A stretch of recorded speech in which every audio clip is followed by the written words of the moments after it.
Today I'm talking a bit about shrink plastic. Now shrink plastic is a cool creative material that you can use in conjunction with your scan and cut to create all sorts of things, from key rings to necklaces to bracelets and more. Now I'm just showing you a few of the things that I've created in recent times, and I do plan to do a series of future videos that are more project based, so do look out for those. In the meantime, I'd like to solve a common problem today, which is to understand how big to make your shrink plastic items in order to get them to shrink correctly. So let's look at that. So we set up Canvas Workspace by going over to the artboard, turning on Snap to Grid and setting our grid spacing. Now I want to change the units of measurement, so in display go to unit and then inches. And I want this to be, let's say, ½ inch. Actually, ¼ inch. Now I'm going to drag on a rectangle. And I need to know how big that is, so I'll go into the Edit tab. And that's 3 by 2. I want this to actually be 3 inches wide by 1 inches tall. And then I'll move it so it snaps into place.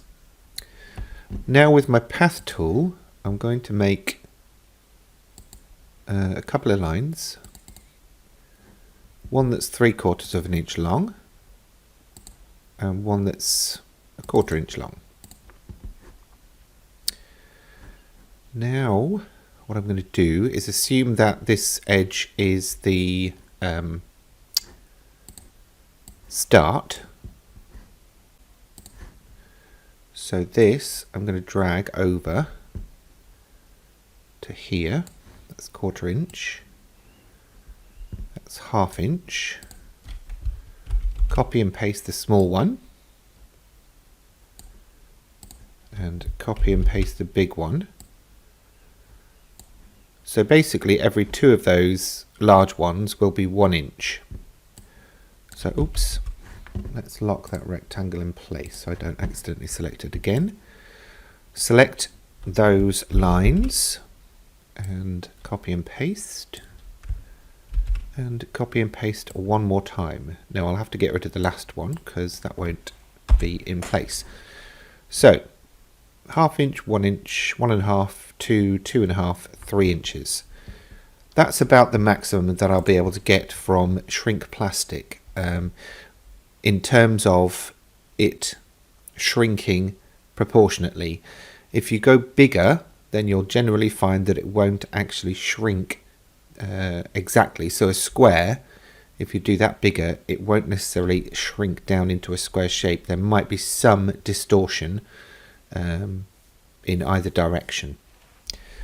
So with that in place, I'm actually going to select, oops, let's put that back and lock it in place again. I'm going to set these lines to draw,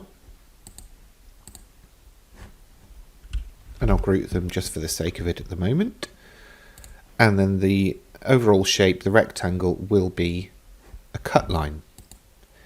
So I'm going to send that over to my scan and cut,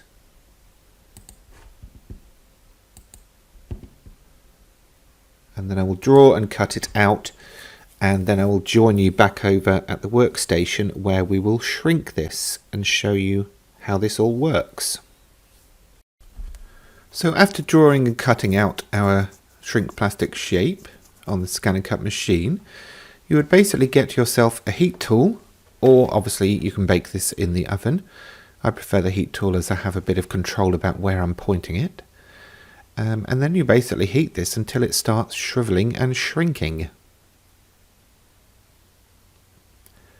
If you are doing this on your work table, sometimes a baking tray can help, as it will stop it sort of shooting off in all different directions, but make sure it's a clean one.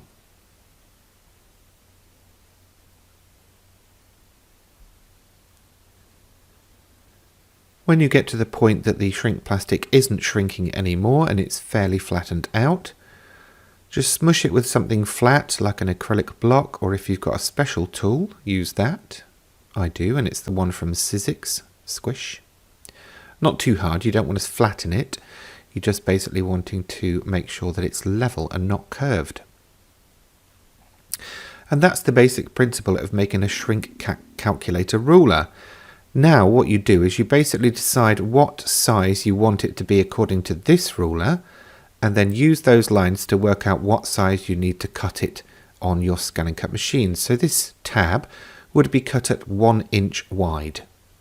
Simple.